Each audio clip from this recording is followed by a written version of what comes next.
lessons with you. Hi everyone, my name's Charles-Walsh, and today I want to show you a little bit about how you can develop your 5-stroke roll when you play drums.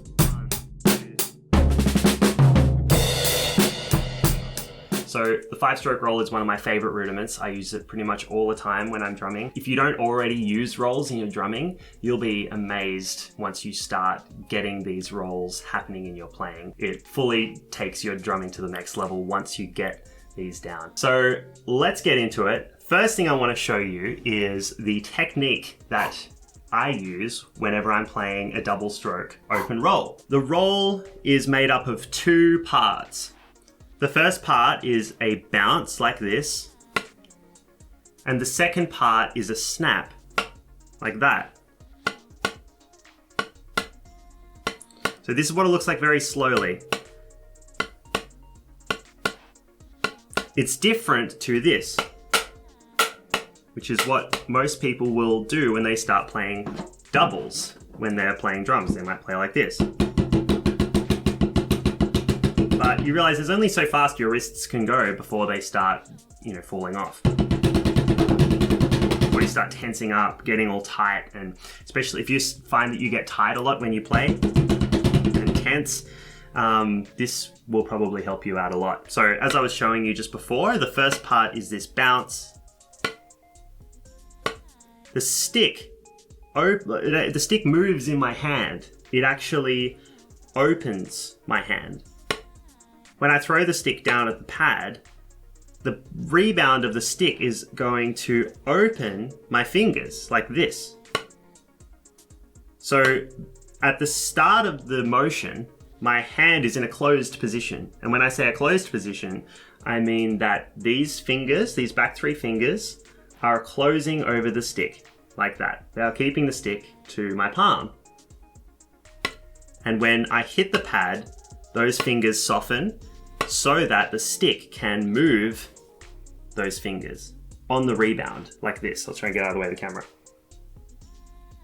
Like that. Don't know if you can see that. So that's how that works. When it's up there, then you can bring the stick down with your fingers. And the natural gravity of the bounce will bring the stick down as well. Bounce, snap, bounce, snap, bounce, snap, bounce, snap. I use no wrist whatsoever on the second bounce. None. You see here, I drop my wrist and then bring the stick down with my fingers.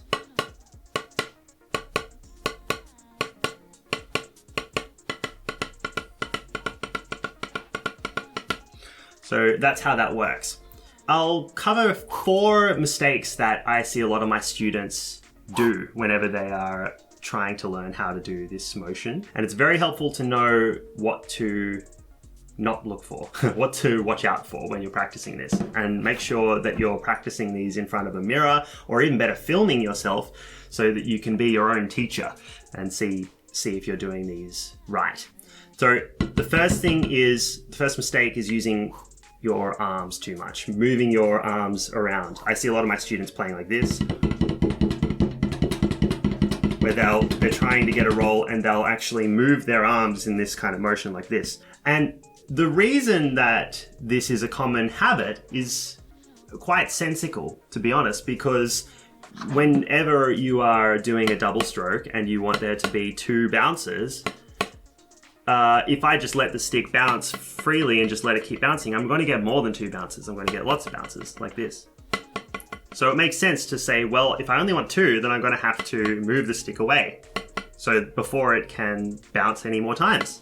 But if you close the stick with your back fingers to your palm on that second bounce, you'll notice that that is all of the control that you need to make sure that you only get 2 bounces. You don't need to move your forearm at all. So make sure that you close your fingers and bring the stick to your palm to get those 2 clean notes coming out. And the stick should finish nice and close to the pad like this, not away like that. So the second mistake that I see people doing a lot of are bringing the sticks up too high whenever they're playing. So if you are playing with your double stroke rolls and the sticks are coming too high off the pad, what ends up happening is the stick has too much velocity. It requires a lot more force and pressure to keep the stick stable in your hand if you are bringing the sticks up too high. So you want to make sure that the sticks are nice and low. So that's the main thing to remember, and you'll find it a lot easier to control the stick, and it will be much more comfortable for your hands. The third mistake, which I see happen quite often, is people going too slowly. If you go too slow, the motion kind of breaks down. It's actually harder to do this evenly than it is to do this. So whilst I wouldn't suggest going crazy fast when you try and start doing these rolls, try not to go too slow either. You'll actually find it harder. Weirdly enough, as weird as it seems, because generally whenever you're learning something new or learning a new drum beat or something like this, slowing whatever it is you're playing down makes it easier to comprehend. But not so much the case when learning your rolls. You want to make sure that you're getting this movement at the optimal speed. So that's about the right speed there for you to start. Try not to go forward, because it's actually a lot harder to do that. So there you go. They are some mistakes that I see people make quite often. We play rolls in 30-second notes. 30-second notes. So rolls are very fast. So if you're not familiar with 30-second notes, or you think, oh, how the hell do I play 30-second notes? I'll tell you how I count 30-second notes, or how I conceive of them. If I am clapping my hands and I clap 1, 2, 3, 4, 1, 2, 3, 4, they're quarter notes.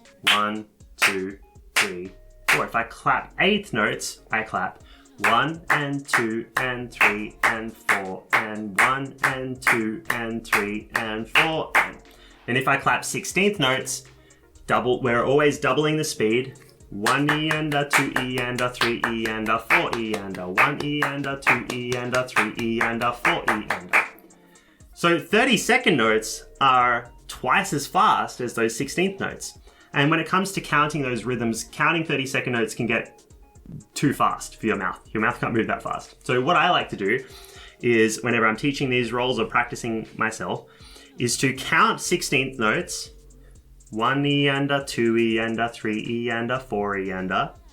Play the first note of the double like this. 1 E and a 2 E and a 3 E and a 4 E and a. And then I'm going to double it. Double those notes, but keep the counting the same, like this.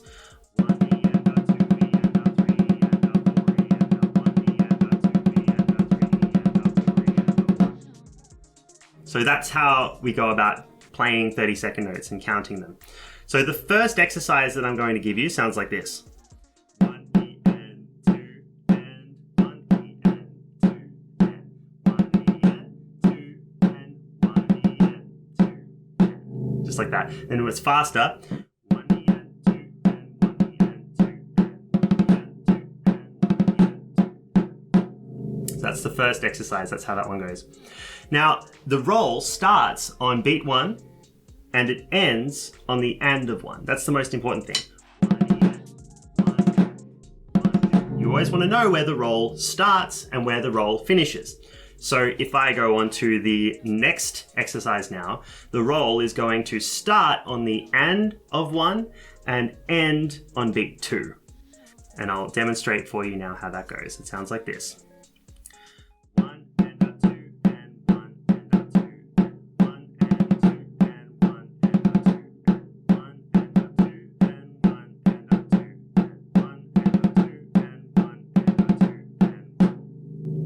So that's a really good one to practice. Always practice these. I should have said this at the start. Always practice these with a metronome. That's going to be really important. That's the second exercise. The third exercise, the roll starts on the E of 1. 1 E and a 2 and. And it will end on the A of 1. Here's how it goes.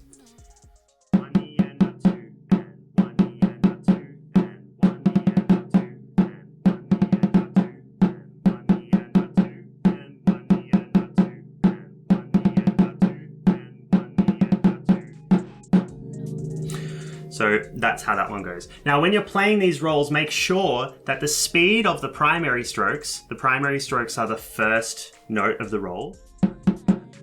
Make sure the speed of those notes doesn't go too slow. Keep the speed up, even if you feels like you're just racing in for it or it's going to feel messy. Make sure you don't do this. A 1 E and 2 and 1 E and 2 and 1 E and 2 and 1 E and 2. Don't slow down the speed of the original notes. Even if it sounds messy, like just try and keep the speed of those original notes the same. So they're the 3 exercises. Now I want to show you 3 fills that you can do to incorporate these exercises that you've just practiced. So I'll play some drum beat and I'll try and keep it nice and simple. And then I will use those exercises that we just practiced, orchestrate them around the kit a little bit. So use some of the toms and put them into a musical context. So those fills are going to be worth 2 beats. They are 2 beats long. So that means that each of the fills are going to start on beat 3, 3, 4, and then they'll lead into the beat 1 of the next bar. So let's have a look at the first fill.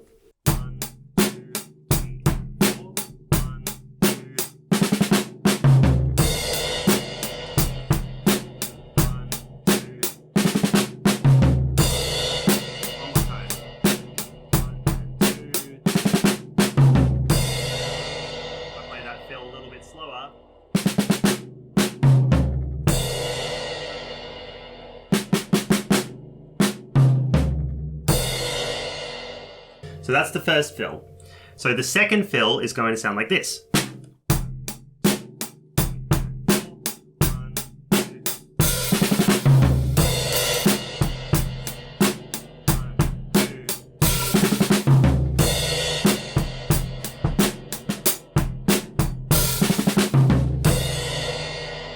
So now let's have a look at the final fill, which I think sounds really cool.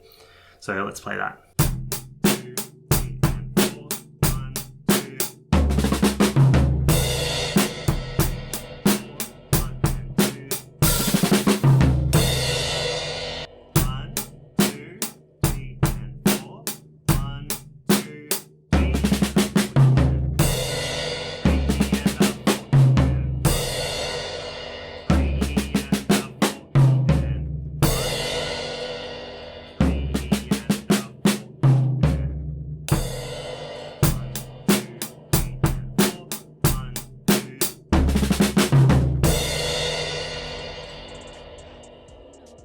So there it is. They're the 3 fills. They are the exercises, and hopefully that's been helpful for you if you are interested in developing your double stroke roll technique. And these sounds that you're hearing are sounds that you would like to incorporate in your own drumming. So if you have any questions, let me know, and I hope to see you next time. Thanks for joining me. See you later.